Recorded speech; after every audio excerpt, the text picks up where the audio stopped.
અચળ આશ્રયોરમાં પ્રભુ પ્રગટનો પ્રમાણ. અચળ આશ્રયોરમાં પ્રભુ પ્રગટનો પ્રમાણ.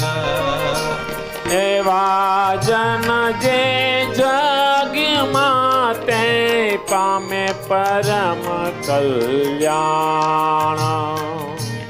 એવા જન જે જગમાં તે પામે પરમ કલ્યાણ. તે પામે પરમ કલ્યાણ. તે પામે પરમ કલ્યાણ. તે પામે પરમ કલ્યાણ.